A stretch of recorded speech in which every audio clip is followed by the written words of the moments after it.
안녕하십니까. 자, 오늘은 지방세법 취득세 부분에 아주 비중이 높은 과세 표준 그리고 세율, 신고납부 이런 순으로 수업을 진행하겠습니다. 먼저 여러분 교재 73쪽에 보시면 73쪽 과세 표준 나와 있습니다. 자, 여기 잠깐 보실까요? 자, 각 세법의 세액을 계산하기 위해서는 과세 표준이 나옵니다. 이와 같은 과세 표준액이 나오면 여기에 각 법률이 정한 세율을 곱하죠. 세율. 이렇게 해서 산출 세액이 나옵니다. 그러니까 취득세가 됐던 등록면허세가 됐던 재산세가 됐던 각 세목의 세금을 계산할 때는 과세 표준에 세율 곱하고 그래서 나온 게 산출세액이다. 그런데 이와 같은 것을 누가 하느냐? 과세 표준에 세율을 곱해서 세액 산출을 과세권자가 직접 해서 납세 의무자한테 고지서로 통지하는 방법을 보통 징수라 하고, 이와 같은 과정을 납세 의무자가 스스로 계산을 해서 신고도 하고 납부하는 제도를 신고납부 이렇게 얘기하는데, 오늘 공부하는 취득세는 신고납부로 되어 있죠. 결론은 납세 의무자가 이와 같은 것을 원칙상 세액을 산출해서 신고하고 납부하라 이렇게 되어 있습니다. 자, 그러면 그 중에 오늘 먼저 과세표준이죠. 과세표준은 세액 산출에 세액을 계산하기 위해서 기초가 되는 걸 과세표준이다 이렇게 얘기했고, 조세총론에서는 과세표준을 물건의 가격 등으로 표시하는 것을 종가세라고 했고, 수량 등 단위로 표시하는 걸 종량세 이렇게도 얘기했습니다. 그럼 취득세는 가격, 부동산이면 부동산 가격, 차량이면 차량의 가격, 이와 같은 가격 금액으로 과세 표준을 결정하기 때문에 종가세라고 얘기를 합니다. 그럼 종가세 가격 중에서도 어떤 가격으로 할 것이냐? 자, 그래서 여러분 취득세는 원칙이 이와 같은 것을 납세 의무자가 스스로 합니다. 그래서 이와 같은 과세 표준의 세율 계산해서 세액을 계산합니다. 그것을 누가? 납세 의무자죠. 납세 의무자가 스스로 신고하고 납부합니다. 누구한테? 시장, 군수죠. 그래서 특별시, 광역시 안에 있는 경우에는 자치구인 구청장한테 이렇게 스스로 무엇도 하라, 신고도 하고 납부합니다. 이걸 원칙으로 하는데, 이때 어떤 금액을 가지고 세액을 계산할 것이냐? 납세 의무자는 과세 표준을 신고하고 납부하는데, 이때 취득세는 원칙이 신고가액으로 합니다. 원칙이 신고가액. 신고가액으로 계산을 해서 시장 군수한테 신고하고 납부하라. 이게 원칙으로 되어 있는데, 만약에 예외가 있죠. 예외에 어떤 경우 납세 의무자가 성실하게 신고가액 등이 없이 신고 납부를 성실하게 이행하지 않으면 과세권자, 다시 말하면 여기에서는 취득세는 시장, 군수죠. 자, 취득세는 과세권자가 특별시장, 광역시장을 포함한 도지사로 되어 있지만, 도세 징수 위임 규정에 따라서 시장, 군수, 구청장이 대신 계산하죠. 그래서 시장, 군수가 세액을 계산을 합니다. 이때 납세 의무자가 스스로 신고가 들어오면 그걸로 납세 의무자 스스로 신고하고 납부하면 끝나죠. 그러나 이것을 이행 안 하면, 스스로 이행하지 않으면 과세권자가 과세표준과 세액을 결정합니다. 이때 결정한다는 얘기는 과세권자가 세액을 계산하는데 어떤 걸 가지고 할 것이냐?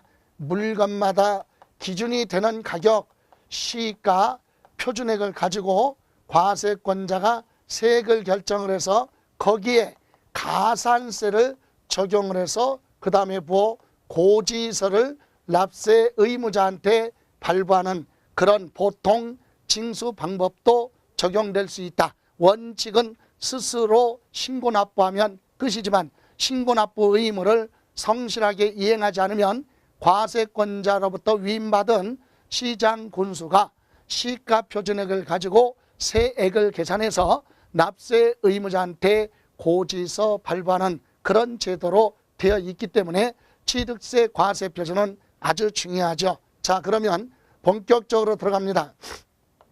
취득세는 원칙이 취득세 과세 표준 원칙이 바로 뭐냐? 취득 당시 신고 가액이죠. 취득 당시 신고 가액을 원칙으로 합니다. 당사자 간에 실제로 거래한 가격, 실거래 가격으로 갑니다. 다만 연부 취득이 있죠. 연부 거래로 취득하는 경우 연부 취득은 한꺼번에 지급할 수 없는 매매 대금을 쌍방이 합의에 의해서 2년 이상 장기간에 걸쳐서 지급하는 조건, 분할해서 지급하는 조건인데 1년에 한 번씩만 대금을 지급하고 균등액으로 지급하는 그런 내용을 연부취득이라고 합니다. 그래서 연부로 취득의 경우는 매회 사실상 지급하는 연부 금액이죠. 매년 지급하는 연부 금액으로 하되 만약에 맨 처음에 계약금 준 거 있으면 계약금을 봐라 포함을 해서 연부 금액을 과세 표준으로 합니다. 이렇게 해서 연부 취득을 제외한 나머지는 취득 당시 취득자가 신고한 가액을 원칙으로 하죠. 자, 그러면 확인해 볼까요? 여러분 교재 73쪽 취득세 과세 표준은 취득 당시 가액을 원칙으로 하며 예외로 시가 표준액 또는 사실상 취득 가격으로 하는 경우가 있다. 그래서 다음 장에 보시면 원칙이 취득세 과세 표준은 취득 당시 가액으로 한다. 다만 연부로 취득하는 경우는 연부 금액 가로 안에 매회 사실상 지급하는 금액을 말하며 취득 금액에 포함되어 있는 계약 보증금을 포함으로 해서 연부 금액을 과세 표준으로 합니다. 자, 다시 첫 번째 줄 취득세 과세 표준은 취득 당시 신고가액을 원칙으로 한다 그랬어요. 이때 세 번째 줄에 보시면 이 경우 취득 당시 가액이라 하면 취득자가 신고한 가액을 말한다. 결론은 취득 당시 취득자가 취득한 금액을 신고하라 이 얘기입니다. 지방세법 취득세는 원칙이 취득한 날로부터 60일 이내 신고를 하라 그랬죠. 이렇게 신고가 들어오면 그 금액을 과세 표준으로 하겠다. 그러나 예외가 있죠. 예외 이런 경우에요. 예외는 이런 경우죠. 자, 시장군 납세 의무자가 스스로 신고 납부 안 하면 과세권자로부터 위임받은 시장군수가 세금을 계산해서 가산세 적용해서 고지서 발부한다. 이때 뭘로 하겠다? 시가 표준액. 그래서 예외로 취득 당시 취득할 때 당시 시가 표준액으로 하겠다 이 얘기입니다. 그렇다면 여기서 취득 당시 시가 표준액으로 하는 경우는 어떤 경우냐? 크게 세 가지 이유가 있죠. 하나는 바로 뭐냐면 취득 당시 신고를 해야 되는데 신고가 없습니다. 신고 자체를 하지 않았죠. 신고가 없다. 또는 신고를 하긴 했는데 신고서에 신고 가액의 표시가 없다. 이런 경우도 시가 표준액을 과세 표준으로 합니다. 또 세 번째는 신고를 하긴 했지만 이 신고 가액이 시가 표준액에 미달합니다. 시가 표준액보다 적게 신고가 들어오면 인정할 수 없다. 그래서 그때는 시가 표준액을 과세 표준으로 하겠다. 그렇다면 여기서 시가 표준액이 뭔지 궁금하죠. 그래서 여러분은 74쪽에 보시면 보충학습에 부동산에 대한 시가 표준액 이렇게 되어 있는데 부동산뿐만이 아니라 시가 표준액의 원래의 뜻은 지방세를 부과하기 위해서 물건마다 기준 가격을 매년 법률에 의해서 공시를 하는데 그렇게 공시된 가격을 시가 표준액이라고 하고 토지도 또는 주택, 건축물 외에도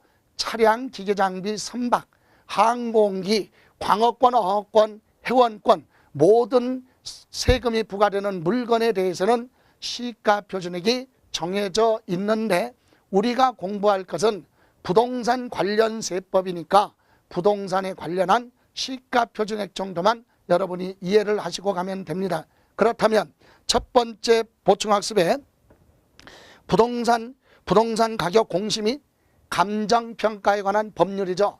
부동산 가격 공시 및 감정평가가 아니라 부동산 가격 공시에 관한 법률에 따라서 부동산에 대한 토지하면 매년 공시가 됐죠. 개별 공시지가를 얘기하고 이때 개별 공시지가는 6월 1일 날 고시가 되죠. 그리고 주택은 주거용 건물과 부속된 토지를 통합해서 개별 주택 가격 또는 공동주택 가격으로 고시가 됩니다.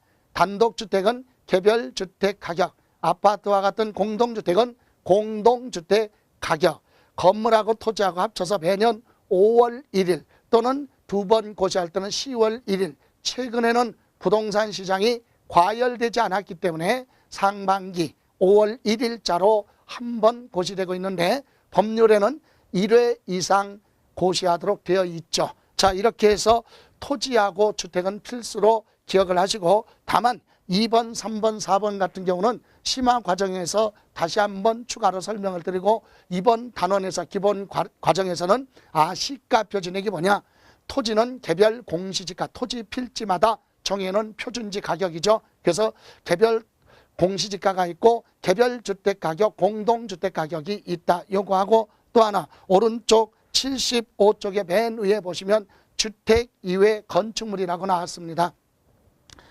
주택 이외 건축물, 주거용으로 사용하는 건물은 부속된 토지랑 합쳐서 주택으로 통합해서 아까 개별주택 가격, 공동주택 가격으로 고시가 된다 그랬어요. 그러나 주택을 제외한 일반 상가 등의 건축물에 대해서는 시가 표준액이 아주 복잡합니다. 참고로만 보시면 소득세법 규정에 의해서 정해놓은 신축 건물 기준 가격이 있어요. 1제곱미터당 65만 원, 2015년 16년에 66만 원. 그래서 2017년 아직 고시는 되지 않았지만 매년 평균치가 한 1제곱미터당 만 원 정도 상승하죠. 그래서 작년 기준은 66만 원. 그래서 1제곱미터당 66만 원. 이것을 우리는 신축 건물 기준 가격이다. 그래서 정해져 있고 이 가격에다가 구조지수, 건축법상 어떤 구조물로 되어 있느냐 구조지수 있고 용도지수가 있죠. 어떤 용도로 이용하고 있느냐, 공장 건물이냐 상가 학교냐 이와 같은 용도에 따라서 용도지수가 있고 그 다음에 위치별 지수는 토지 가격에 따른 지수죠. 비싼 토지 위에 건축물이 있다면 당연히 지가가 높으니까 비율이 높겠죠. 그래서 이와 같은 토지 가격에 따른 지수를 위치별 지수라고 합니다.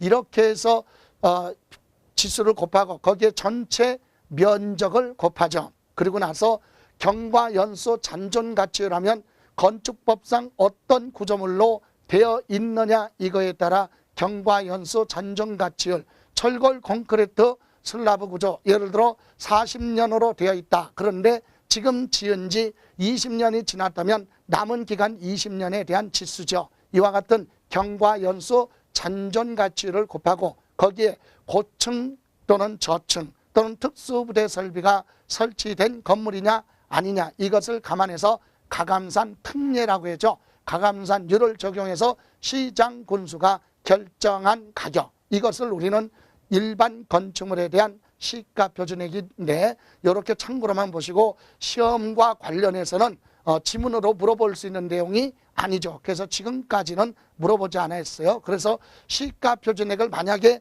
시험에서 물어본다면 토지에 대한 시가 표준액과 주택에 대한 시가 표준액 이 정도만 이해하시면 되겠습니다. 자, 이렇게 정해놓은 시가 표준액은 우리나라 평균으로 봤을 때는 50%, 60%, 70% 수도권을 중점으로 봤을 때는 평균치가 실거래 가격의 60%에서 높게는 80% 선으로 결정되어 있다. 참고로 자, 이와 같은 시가 표준액을 기준으로 하는 경우는 신고가 없으면 시가 표준액으로 계산을 하고 거기다가 가산세가 적용될 것이고, 신고가액 표시가 없는 경우도 시가 표준액으로 하고 가산세가 적용돼서 고지서 나가고, 신고가액이 시가 표준액보다 적게 신고됐다면 그 가격 인정 안 하고 시가 표준액으로 계산을 해서 거기에 가산세 붙어서 고지서가 나간다. 이렇게 해서 다시 한번 정리하면 이거죠.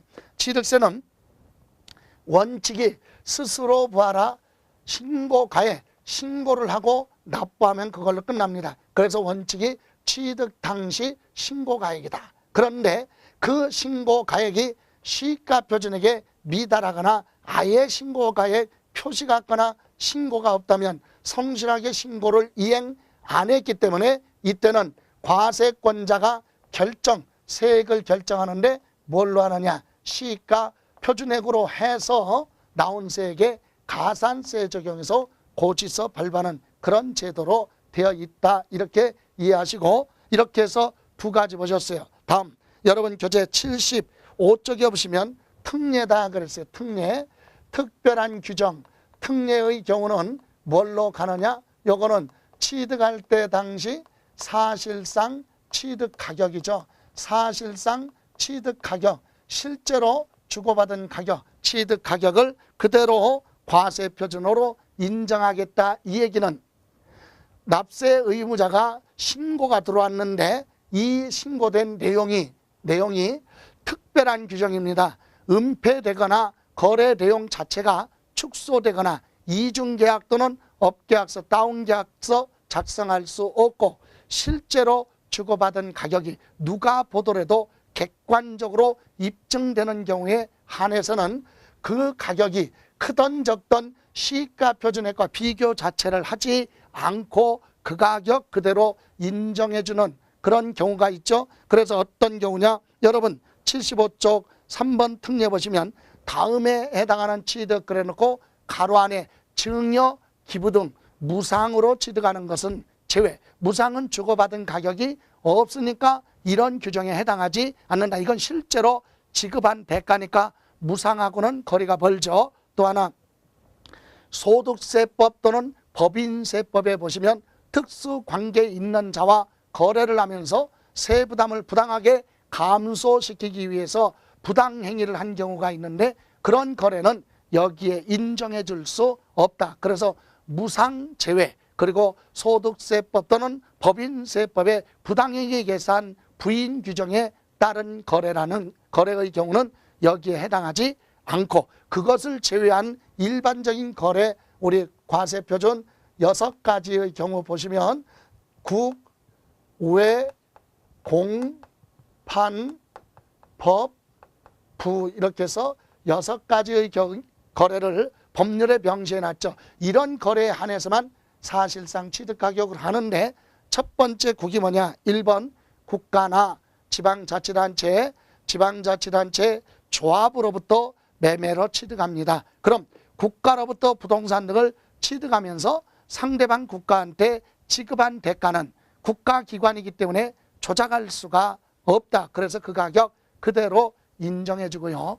두 번째, 외국의 수입에 의해서 취득하는 경우, 이것은 부동산하고는 거리가 멀지만 차량 등을 외국에서 수입할 때는 우리나라 국경을 통과할 때 관세가 부과돼요. 그래서 그 관세가 부과됐다는 얘기는 누구로부터 어떤 금액에 언제 주고 이것이 다 이미 확정됐기 때문에 내국세인 지방세도 그대로 관세를 준용합니다. 그래서 인정이 되고, 세 번째, 공매하면 경매까지 포함되죠. 공매 또는 경매 절차로 취득했다. 일반적으로 경매는 사경매죠. 채권자가 채무자 부동산을 강제의 절차에 의해서 법원을 통해서 공개입찰 방식으로 처분하는 것이 바로 경매고요. 공매는 국가기관이 소유하고 있는 재산이나 아니면 납세자의 체납된 세금을 징수하기 위해서 압류 등의 절차를 밟아서 공공기관을 통해서 공개입찰 방식으로 처분하는 절차를 공매라고 하죠. 즉 공공기관 하면 한국자산관리공사를 통해서 처분하는 것을 공매라고 합니다. 그래서 공매하면 경매가 같이 가고 우리는 공매 절차보다는 경매가 낯이 익죠. 그래서 여러분 경매로 부동산을 낙찰받아서 취득했다면 그 낙찰 대금을 법원에 갖다 납부를 해야 취득이죠. 그래서 경매 대금을 법원에 납부하고 그 가격은 거짓말할 수 없죠. 그래서 경락가액, 공매는 공매 가격, 그 가격 자체가 시가 표준액보다 낮아도 그 가격 그대로 인정해 주겠다 이 얘기입니다. 다음 판결문. 판결문은 민사소송이나 행정소송에 의한 판결문에 의해서 증명되는 취득이죠. 그래서 판결문의 범위에서도요, 화해조소나 인락조소, 포기각서, 자백간주 이런 것은 판결문 범위에서 제외됩니다. 그래서 민사소송, 행정소송에 의해서 결정된 판결문에 기재된 금액만 인정해 주겠다. 다음 법인 장부에 객관적으로 증명되는 거래, 취득가격이 입증된 거. 그래서 법인 장부는 입금란, 지출란에 기재되어 있는 금액은 객관적으로 법인세법, 상법, 증권거래세법 그리고 각종 세법을 준수하고 그리고 기업회계 기준과 재무제표 규칙을 준수를 하기 때문에 회계장부에 기재되어 있다면 인정이 됩니다. 그래서 법인 등이 부동산 등을 취득하면 지출란에 기재된 금액으로 가고 반대로 여러분도 여러분 개인이 법인으로부터 부동산을 취득하는 경우가 있죠.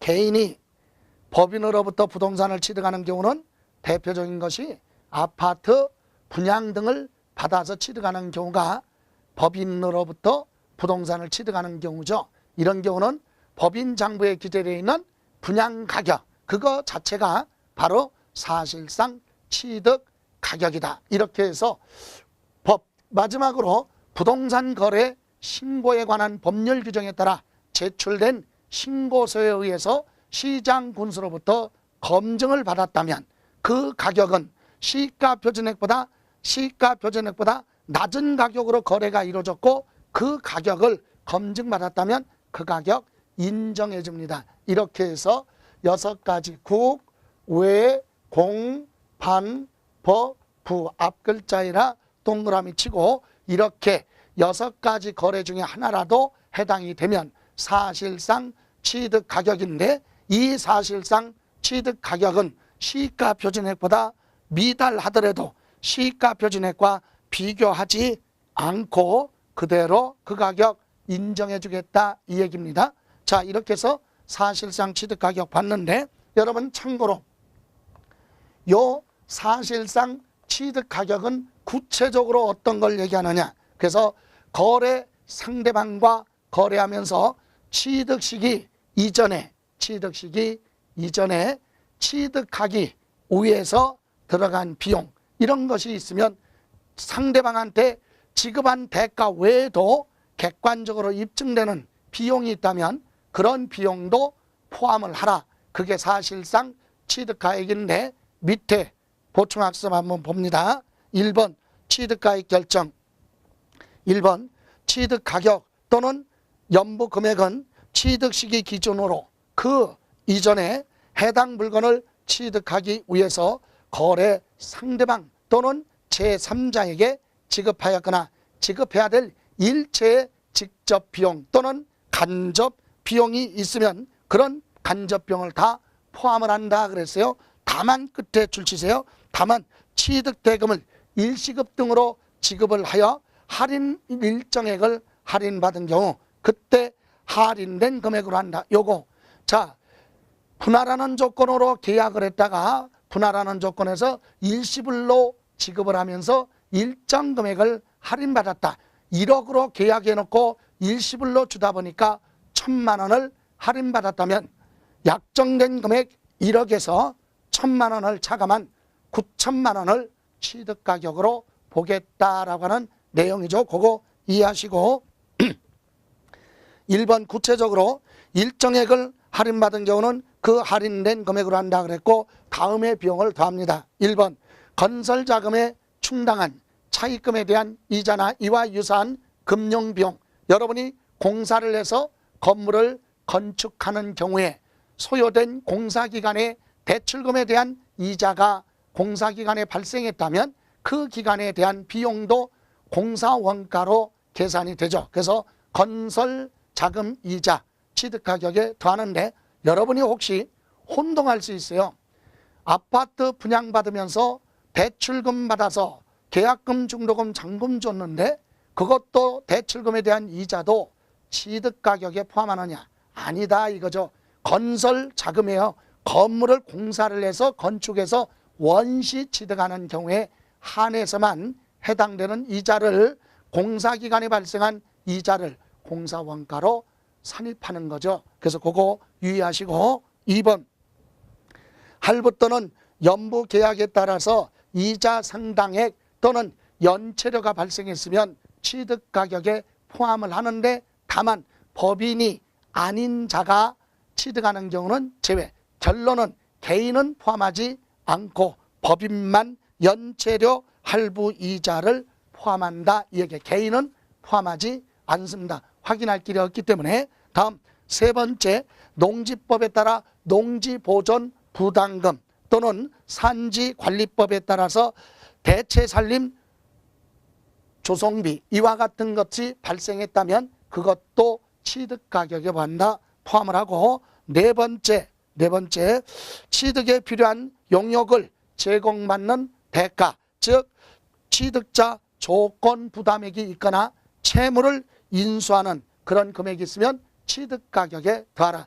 자, 예를 들어서 아파트 5억짜리를 취득하는데 거기에 대출금 3억을 떠안는 조건으로 매매로 취득합니다. 그럼 상대방한테 2억을 지급했지만 취득가격은 2억이 아니라 채무를 인수하니까 3억을 포함해서 취득가격은 5억이 되겠죠. 상대방한테 실제로 지급한 금액에다가 그거 이외에 채무 인수액이 있으면 그것까지도 포함을 하겠다.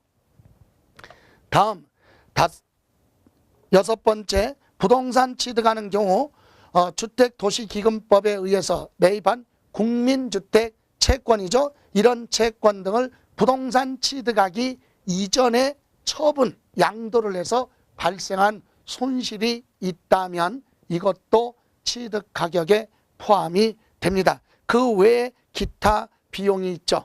이렇게 해서 예를 들어 아파트 분양권을 전매로 취득합니다. 그래서 나중에 분양받아서 아파트를 취득할 때는 아파트 분양권을 취득하면서 프리미엄을 주고 분양권을 취득했다면 그 프리미엄 지급한 것도 취득가격에 포함하죠. 취득 시기 이전에 아파트를 취득하기 이전에 취득하기 위해서 분양권을 샀고 프리미엄을 줬다면 분양권 취득하기 위해서 지급한 금액이나 프리미엄 지급한 것도 전부 아파트의 취득가격에 포함이 된다. 요거 참고로 이해하시고, 자, 요 정도만 보시고 이렇게 해서 취득세는 원칙이 취득 당시 신고가에 없거나 부족하면 취득 당시 시가표준액으로 가고 이렇게 객관적으로 입증되는 경우에 한해서는 사실상 취득가격을 과세표준으로 합니다. 다음 여러분 교재 보시면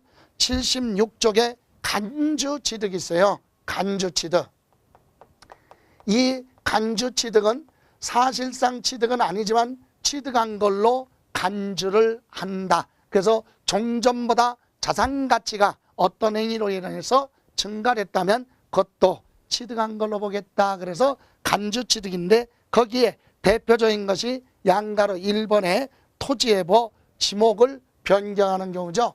토지의 지목을 뭐했어요? 변경했습니다. 그럼 지목 변경할 때 과세표준은 뭐냐? 원칙이 똑같습니다. 지목 변경할 때 들어간 비용을 본인이 뭐하라? 신고를 해야 됩니다. 그래서 원칙이 무슨 가액이다? 신고 가액이죠. 그런데 만약에 예외 이때 지목 변경에 들어간 신고 가액이 시가 표준액보다 부족하다 그러면 예외로 시가표준액으로 할 수도 있죠. 그래서 이와 같은 일련의 과정을 하나로 묶어서 뭐라고 하느냐, 지목 변경하면 그로 인하여 뭐한가에 증가한 금액을 뭘로 한다? 과세 표준으로 한다. 이렇게 이해하시면 돼요.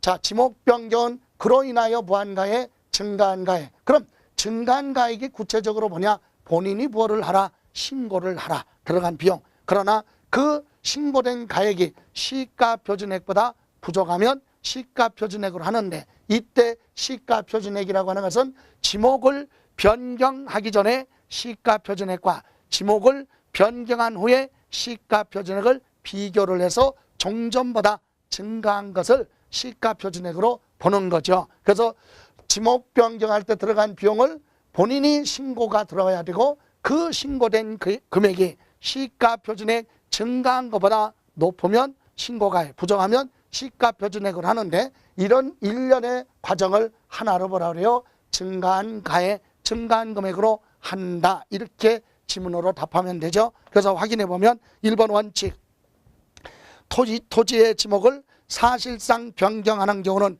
그로 인하여 증가한 가액, 거기 줄치면 돼요. 증가한 가액을 과세 표준으로 한다. 이때 증가한 가액이란 취득자가 뭐한 가액, 신고한 가액으로 얘기하는 거죠. 자, 원칙이 이렇게 증가한 금액 그랬는데, 증가한 가액이 바로 뭐냐? 본인이 얼마 들어갔다 신고를 하라. 그렇게 해서 들어온 신고가액이 시가표준액보다 부족하면 그때는 시가표준액으로 합니다. 그래서 밑에 예외가 나와 있죠. 신고 또는 신고가액 표시가 같거나 신고가액이 대통령령으로 정하는 시가표준액보다 적을 때, 여기서 대통령령으로 정하는 시가표준액 하면 지목 변경하기 전에 시가표준액과 지목을 변경한 후에 시가표준액을 비교해서 증가한 가액을 얘기하는 겁니다. 이 가액보다 적을 때는 시가표준액으로 한다. 이렇게 해서, 자, 이것도 지목 변경은 그로 인하여 무한가액, 증가한 가액으로 하는데, 이때 원칙이 신고가액이다. 없으면 시가표준액으로 한다. 다만 77조 맨 위에 3번 판결문 또는 법인 장부에 의해서 토지 지목 변경에 든 비용이 입증되는 경우는 그 비용으로 한다. 법인의 경우는 장부상에 지목 변경에 소요된 비용이 지출란에 기재되어 있기 때문에 그 가격 그대로 인정해 주겠다 이 얘기입니다. 그래서 증가한 가액이 아니라 장부에 소요된 비용이 입증되면 그 입증된 비용이 얼마가 됐던 그 가격 그대로 과세 표준으로 인정하죠. 그럼 법인 등이 지목 변경한 것이 아니라면 개인은 지목 변경으로 인하여 증가한 가액인데, 이때 증가한 가액은 본인이 뭐를 하라? 신고를 하라. 신고한 가액이 없거나 부족하면 시가표준액으로 하겠다 이거고요. 또 하나 77쪽 양가로 2번 건축물, 건축, 신축, 재축은 뭐하고 제외. 이것도 자, 신축, 재축을 제외한 건축하면 건축물에 대해서 뭐를 했다는 얘기예요? 자, 건축 중에 신축, 재축을 제외한 거 그러면 증축 또는 뭐냐? 개수 이런 경우죠. 그럼 이것은 뭐냐? 증축으로 인해서 면적이 증가됐다면 그것은 간주취득이 아니라 원시취득입니다. 그러나 과세표준을 결정할 때는 증축으로 인하여 증가한 가액을 과세표준으로 하고, 또 기존 건축물에 없었던 시설물을 추가로 설치를 해서 건축물 가액이 증가하는 개수의 경우도 과세표준은 간주취득으로 보고 그로 인하여 무한가액 증가한 가액입니다. 그래서 증축, 개수 이러면 그로 인하여 증가한 가액이죠. 증가한 가액으로 하는데, 이때 증가한 가액은 뭐냐? 원칙이 아까와 똑같이 지목 변경과 똑같이 원칙이 무엇을 하라? 신고가 들어와야 되는데, 신고가 없거나 부족하다 그럴 때는 뭘로 하느냐? 시가 표준액으로 하겠다. 이것을 이런 과정을 다 묶어서 증가한 가액으로 한다는 얘기는 본인이 신고한 가액이 있으면 신고가액으로 하되, 그 신고가액이 증가된 시가 표준액보다 부족하게 신고가 들어오면 그건 인정할 수 없다 이 얘기인데 확인해 볼까요? 원칙, 건축물을 건축, 신축과 재축을 제외하거나 즉 증축하거나 개수하는 경우는 그로 인하여 증가한 가액을 각각 과세 표준으로 한다. 이때 증가한 가액이라고 하는 것은 본인이 신고한 가액을 얘기하는 거죠. 그런데 2번 신고 또는 신고가액 표시가 없거나 신고가액이 시가표준액보다 적을 때는 시가표준액을 과세표준으로 하겠다. 요거 이렇게 해서 간주취득은 결론은 뭡니까? 증가한 가액으로 하는데 증가한 가액이라고 하는 것은 취득자가 신고한 가액을 얘기한다. 그런데 그 금액이 시가표준액보다 부족하면 인정하지 않고 시가표준액으로 합니다. 그러나 지목 변경을 법인 등이 했다면 법인 장부에 기재된 금액 그대로 가는 거지 시가표준액과 비교하지 않습니다. 다음 77쪽의 5번 법인이 아닌 자가 건축 또는 대수선을 하는 경우에 대해서 보죠. 이런 건축물을 만약에 누가 법인이 이런 건축물을 건축했다면 법인 장부에 건축하는 데 들어간 지출한 비용이 장부상에 그대로 기재가 되기 때문에 법인 장부에 기재된 금액 그대로 객관적으로 입증이 되기 때문에 그 가격을 그대로 과세표준으로 하기 때문에 문제가 되지 않습니다. 그러나 법인이 아니라 누가 개인이 이런 건축물을 뭐한다면 건축하게 된다면 이것은 거래 상대방이 거의 없기 때문에 건축물을 건축할 때 공사 비용을 부풀려서 취득 가격을 높여서 취득세를 좀 부담을 하되 그것을 나중에 처분했을 때 양도소득세 부담을 줄이기 위해서 개인이 건축물을 건축하는 경우는 공사비를 부풀리는 경우가 과대 계상하는 경우가 많다는 얘기죠. 자, 무슨 얘기냐? 이 갑이라는 개인이 건축하는데 공사비용이 예를 들어 80억이 지출됐는데도 불구하고 100억으로 뭐를 합니까? 신고가 들어오면 취득세는 100억으로 취득세를 부과하게 되죠. 그런데 그래 놓고 나중에 이 부동산을 처분하게 되면 처분할 때 100억에 처분했다고 가정해 봐요.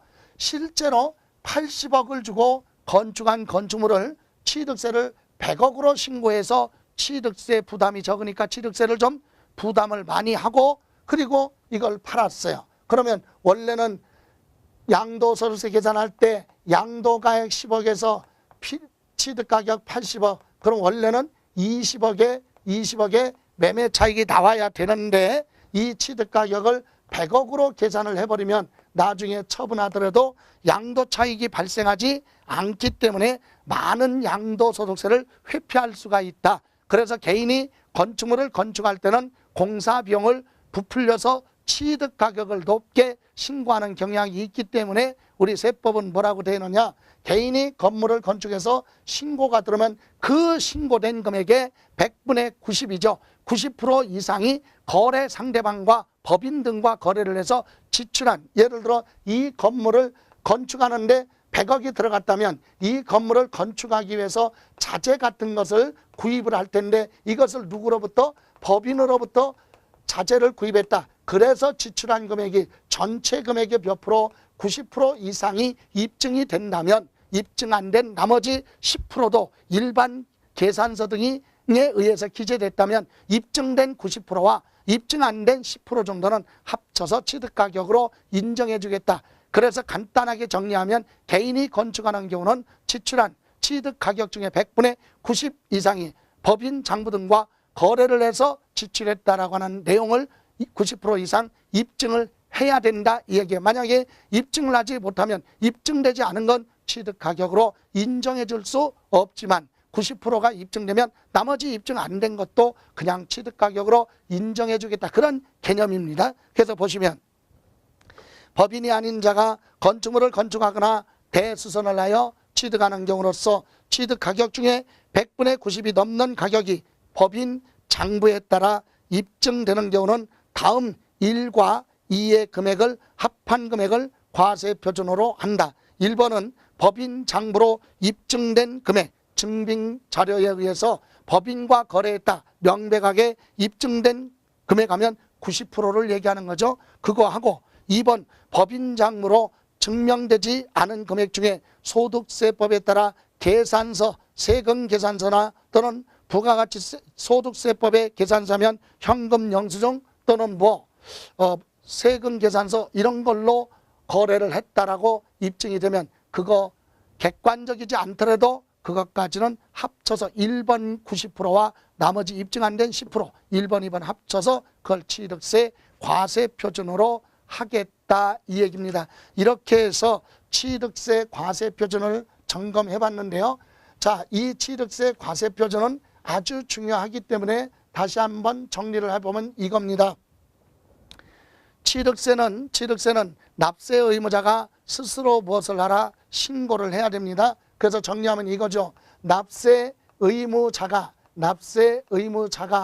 과세권자로부터 위임받은 누구한테 시장, 군수, 특별시 광역시인 구청장한테 무엇을 하라? 신고하고 스스로 납부를 하라. 이때 신고할 때는 실제로 무슨 가에 신고가에 실제로 거래한 가격으로 무엇을 하라? 신고하라. 그럼 신고가액이 있으면 이걸로 과세표준이 인정됩니다. 그런데 이와 같이 시장 군수한테 성실하게 신고 납부가 이행되지 않으면 시장 군수는 어떻게 하느냐? 두 번째, 신고 납부를 안 하면 과세권자로부터 위임받은 시장 군수 구청장이 과세표준과 세액을 뭐한다? 결정한다. 과세표준과 그 다음에 세금을 계산해버립니다. 과세권자가 계산하는데 뭘 가지고 하느냐? 가격 등이 없으니까 부족하면 뭘로? 시가 표준액이죠. 시가 표준액을 결정을 해서 누구한테? 납세 의무자한테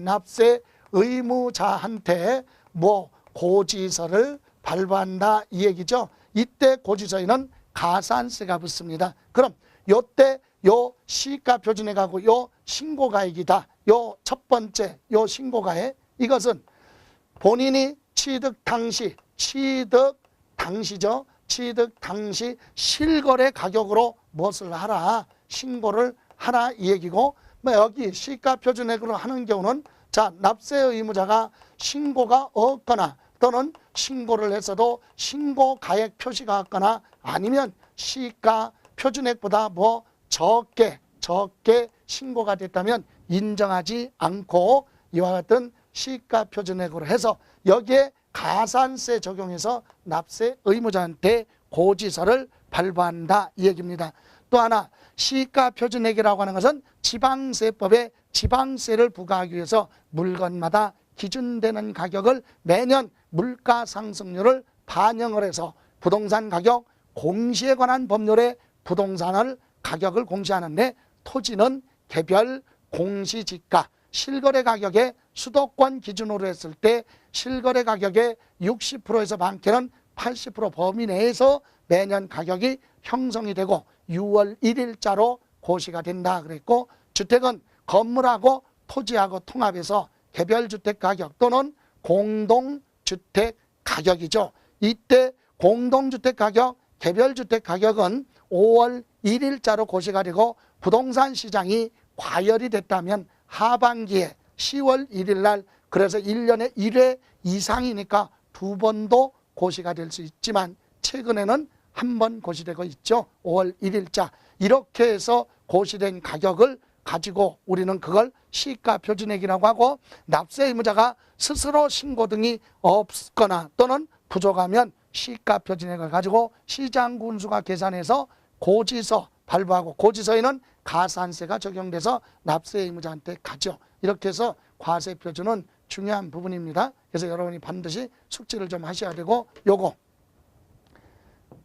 특별한 거 국외공판법 부, 이거는 실거래 가격이 크든 적든 시가 표준액하고 비교하지 않고 그 가격 그대로 인정해 주겠다. 이 부분도 정리하시기 바랍니다. 자, 이번 시간은 과세 표준에 대해서 설명을 드렸습니다. 수고하셨습니다.